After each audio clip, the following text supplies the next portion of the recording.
इससे पहले ब्रह्मा जी ने नारद को यह बताया था कि शिव और शिवा का विवाह कैसे हुआ और फिर वो कैलाश पर्वत पर कैसे आए। अब कथा को आगे बढ़ाने के लिए ब्रह्मा जी नारद जी से कहते हैं, हे नारद, शिवजी ने दक्ष प्रजापति की कन्या एवं जगत जननी देवी सती के साथ विवाह कर उन्हें अपने स्थान पर ले जाकर जो कुछ किया अब वो सुनिए। तो वो जब उनको कैलाश पर ले आते हैं, उसके बाद उन महादेव जी ने सती को प्राप्त कर लेने के उपरांत अपने नंदी आदि समस्त गणों को पर्वत की कंदरा से बाहर भेज दिया और उनसे कहा, जब मैं आप लोगों का स्मरण करूं सिर्फ तभी आप लोग यहाँ पे आइएगा। उन गणों के चले जाने पर परम कौतुकी शिवजी बड़ी प्रसन्नता पूर्वक एकांत में सती के साथ विहार करने लगे। शिवजी कभी वनों से तोड़कर लाए हुए पुष्पों की मनोहर माला बनाकर सती के हार और स्थल में सब जगह उनको पहनाते थे। कभी कभी जब देवी सती अपना मुख दर्पण में देख रही होती थी, उस समय शिवजी भी सती के पीछे जाकर अपना मुख देखते थे। वह कभी सती के कुंडलों को बार बार पकड़कर हिलाने लगते, उन्हें निकालते, फिर दोबारा पहना देते। वह कभी घर से दूर नहीं जाते, यदि दूर जाते भी तो शीघ्रता से वापस आ जाते थे। वो अपने नेत्रों के सामने सती को कभी दूर नहीं होने देते। कभी शंकर जी कमल पुष्पों तथा अन्य मनोहर पुष्पों को लाकर बड़े प्रेम से उनका आभूषण बनाकर सती के अंगों में पहनाने लगते। इस प्रकार भक्त वत्सल महेश्वर समस्त रमणीय वन कुंजों में सती के साथ विहार करने लगे। तो इस तरीके से उनके 25 वर्ष बीत गए। वे ब्रह्मा जी आगे कहते हैं, हे मुनि, इस प्रकार शंकर जी के साथ विहार करके वे सती काम से संतुष्ट हो गईं और उनके मन में वैराग्य उत्पन्न हो गया।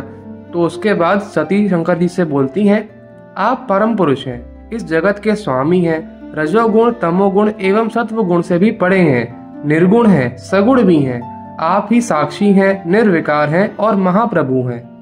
हे नाथ, मैंने आपके साथ बहुत दिनों तक विहार किया। हे मुनीश्वर, इसमें मैं संतुष्ट हो गई हूँ। अब मेरा मन इससे उच्चाट हो चुका है। हे देवेश, अब मैं परम तत्व का ज्ञान प्राप्त करना चाहती हूँ, जो सुख प्रदान करने वाला तथा हे हरे, जिसको जान लेने पर समस्त जीव संसार दुख से हमेशा के लिए पार हो जाते हैं। हे नाथ, जिस कर्म का अनुष्ठान करके विषयी जीव भी परम पद को प्राप्त कर लेता है, उसे आप मुझे बताइए। ये सुनकर शिवजी अत्यंत प्रसन्न होते हैं और बोलते हैं, हे देवी, मैं उस परम तत्व का वर्णन करता हूँ जिससे वासनाबद्ध जीव तत्काल मुक्त हो जाते हैं। हे सती, तुम विज्ञान को परम तत्व जानो। विज्ञान क्या है? जिसके उदय होने पर मैं ब्रह्म हूँ ऐसा दृढ़ निश्चय हो जाता है। ब्रह्म के सिवा दूसरी किसी वस्तु का स्मरण नहीं रहता तथा उस विज्ञानी पुरुष की बुद्धि सर्वथा शुद्ध हो जाती है। हे प्रिय, वह विज्ञान दुर्लभ है। त्रिलोक में कोई कुछ ही लोग होते हैं जिनको वो मिलता है। वह जो और जैसे भी हैं सदा मेरे स्वरूप ही हैं, साक्षात परात्पर ब्रह्म ही हैं ऐसे लोग जिनको वो ज्ञान प्राप्त हो जाता है। इस प्रकार के विज्ञान की माता केवल मेरी भक्ति ही है, जो भोग और मोक्ष रूप फल प्रदान करने वाली है। वह मेरी कृपा से सुलभ हो जाती है। वह भक्ति 9 प्रकार की कही गई है। हे सती, भक्ति और ज्ञान में कोई भेद नहीं है। भक्त और ज्ञानी दोनों को ही सदा सुख प्राप्त होता है। भक्ति के विरोध में, मतलब जो भक्ति का विरोध करते हैं, वो ना ज्ञानी है और ना भक्त ही है। हे देवी, मैं सदा भक्ति के अधीन रहता हूँ और भक्तों के प्रभाव से जातिहीन और नीच मनुष्यों के घर में भी चला जाता हूँ। हे देवी, वह भक्ति 2 प्रकार की कही गई है, सगुण और निर्गुण, जो वैधि अर्थात शास्त्र वेद प्रकार से करी जाती है। वैसे तो उस भक्ति के कई प्रकार हैं, लेकिन उसको 9 प्रकारों में बांटा गया है।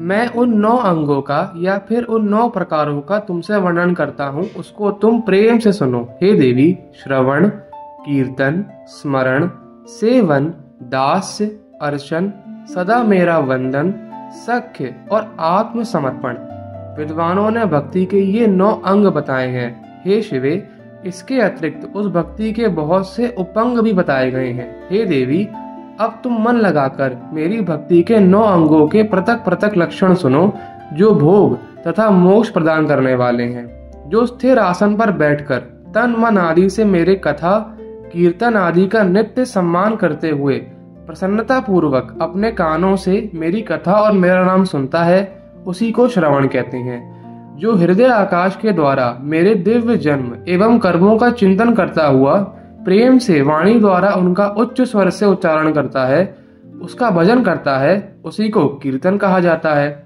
मुझ नित्य परमेश्वर को सदा और सर्वत्र व्यापक समझकर संसार में निरंतर निर्भय होकर स्मरण करना कि मतलब मैं ये पूरा संसार ही हूँ, मेरा ईश्वर मेरा शिव ही पूरा संसार है, इस तरीके से जो भावना करता है ये मेरा निर्गुण स्मरण कहा जाता है। और जो भक्त सुबह उठने से लेकर रात को सोने तक मेरा स्मरण करता है वो मेरा सगुण स्मरण माना जाता है। हर समय सेव्य की अनुकूलता का ध्यान करते हुए हृदय और इंद्रियों से जो निरंतर सेवा की जाती है वही सेवन कहा जाता है, मतलब उसी को सेवा ये अंग से बोला जाता है।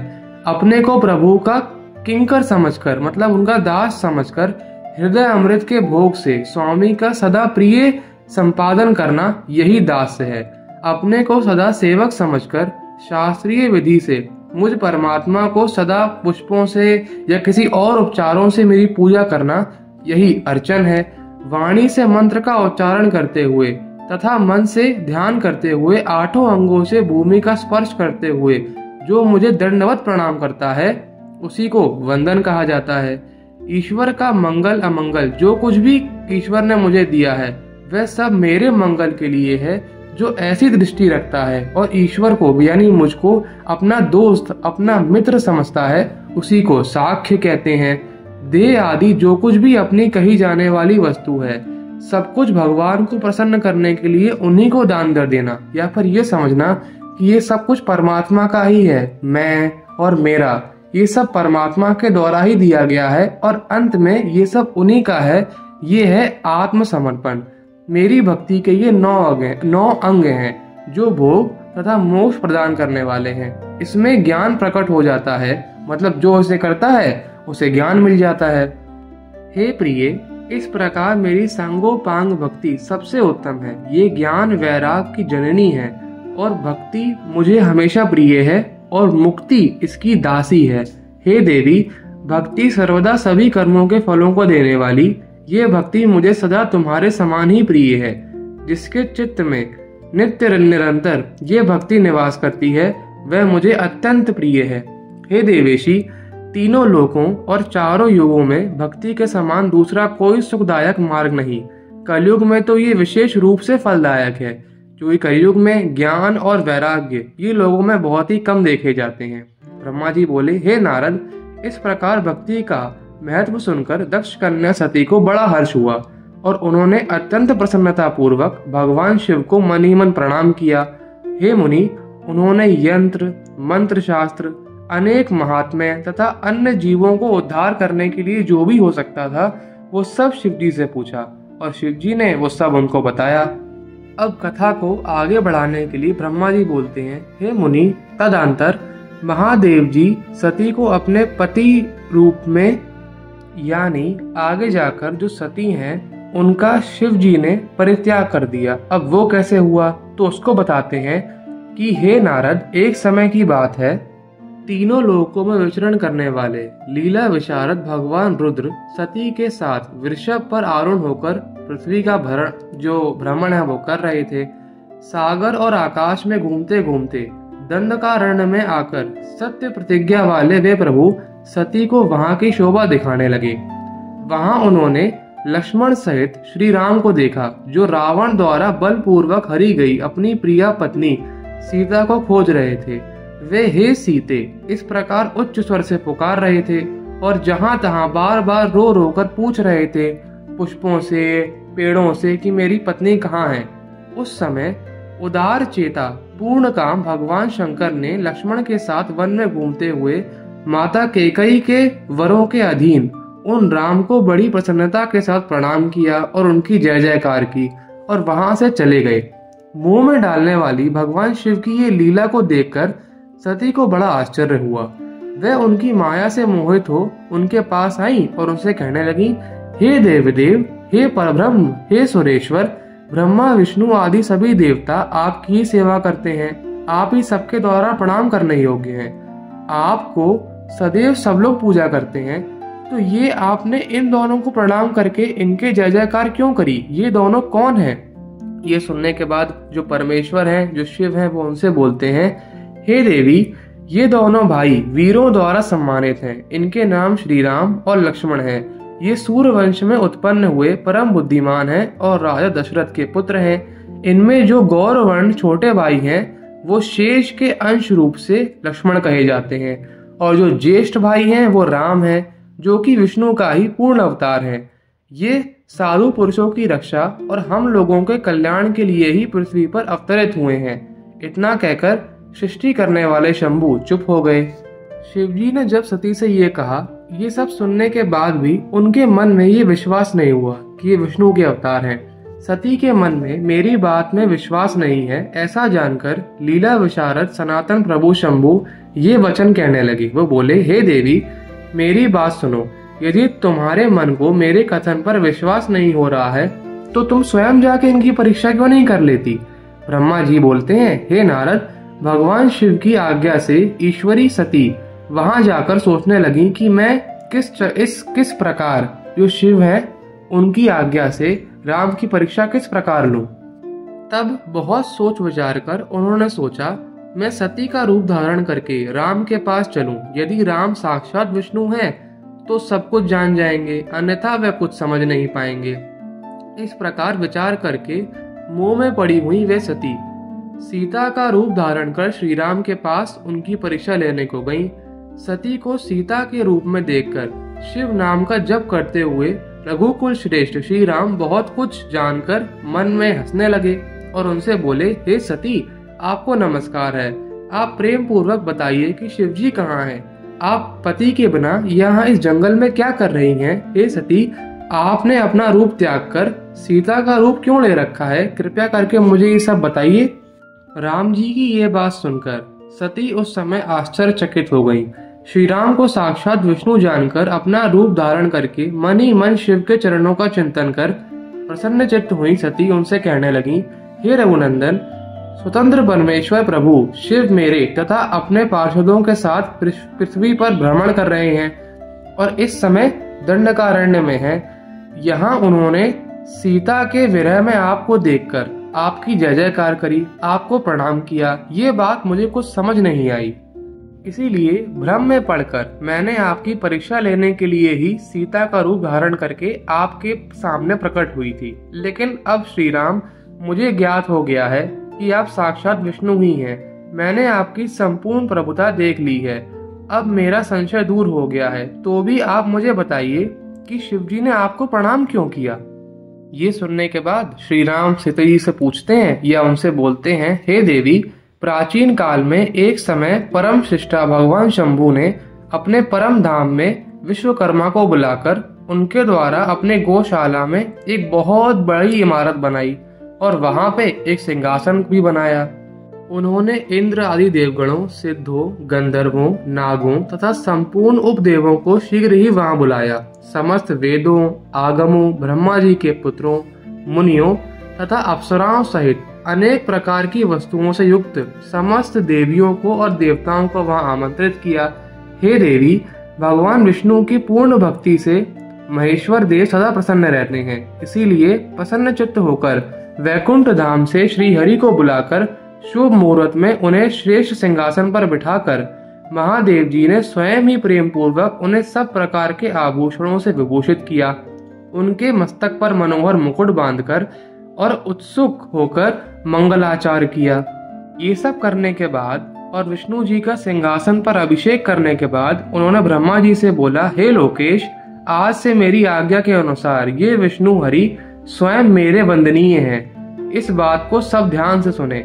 संपूर्ण देवता आदि सभी के साथ जो श्री हरि हैं वो सबके वंदनीय होंगे।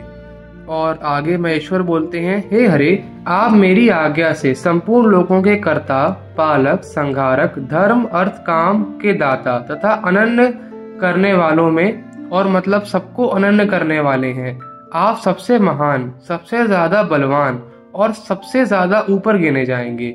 आप मुझसे मेरी ही दी हुई 3 प्रकार की शक्तियां ग्रहण करें। पहली, इच्छा आदि की सिद्धि, अनेक प्रकार की लीलाओं से प्रकट करने की शक्ति और इस पूरे त्रिलोक में स्वतंत्रता से घूमने की शक्ति।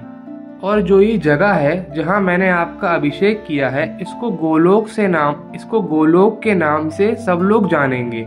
हे हरे, भूतल पर जो आपके अवतार होंगे वे सबके रक्षक और मेरे भक्त होंगे। मैं उनका दर्शन करने के लिए आऊंगा और आपको वर दूंगा। ये सब सुनाने के बाद श्री राम जी फिर बोलते हैं, इस प्रकार श्री हरि को अपना अखंड ऐश्वर्य प्रदान कर उमापति भगवान हर स्वयं कैलाश पर्वत पर रहते हुए अपने पार्षदों के साथ स्वच्छंद क्रीड़ा करने लगे। तभी से भगवान लक्ष्मीपति ने गोपेश का रूप धारण किया और वहां पे गोपियों के साथ रहने लगे। इस समय वे श्री हरि भगवान शंकर की आज्ञा से 4 रूपों में अवतरित हुए हैं। उनमें से मैं एक राम हूँ, मेरे भाई भरत, लक्ष्मण और शत्रुघ्न। आज मेरा महान सौभाग्य है जो आप दोनों ने मुझ पर कृपा करी। जिस पर आप दोनों कृपा करते हैं उसको सब कुछ मिल जाता है। इस प्रकार बहुत सी बातें कहकर कल्याणमयी सती देवी को प्रणाम करके रघुकुल शिरोमणि श्री राम उनकी आज्ञा से वन में चले गए। तदंतर अपने कर्मों को याद करके उनके मन में बड़ा शोक हुआ। उन्होंने जो करा था, उन्होंने शिवजी की बात को माना नहीं, तो उनको उस पर बहुत पश्चाताप हुआ और वो उसी दुखी अवस्था में शिवजी के पास वापस लौट आई। सती को दुखी देखकर भगवान हर ने उनका कुशल क्षेम पूछा और उनसे प्रेम पूर्वक कहा, तुमने किस प्रकार परीक्षा ली श्री राम की? शिवजी की ये बात सुनकर मैंने उनकी परीक्षा नहीं ली, ऐसा सती ने उनसे कह दिया। इसके बाद महायोगी तथा अनेक विध लीला करने में प्रवीण भगवान महेश्वर ने मन में ध्यान लगाकर दक्ष पुत्री सती का सारा चरित्र देख लिया। उन्हें अपनी उस प्रतिज्ञा का स्मरण हो आया जिसे हरि के सामने हर ने लिया था कि अगर मेरी बात को मेरी पत्नी नहीं मानेगी तो मैं उसका परित्याग कर दूंगा। शिवजी बोले, यदि मैं सती से अब पूर्ववत मतलब पहले की तरह ही स्नेह करता हूँ तो जो मैंने प्रतिज्ञा ली थी वो टूट जाएगी। तो अब मैं क्या करूं? तो वो सती का मन से परित्याग कर देते हैं, उनसे बोलते नहीं हैं, किसी से बोलते नहीं हैं, पर मन से उनको छोड़ देते हैं। हे मुनि, उस समय सती अपने प्राण वल्लभ पति भगवान शिव का ध्यान करके प्रियतम के द्वारा अपने त्याग संबंधी समस्त कारण को जान गई।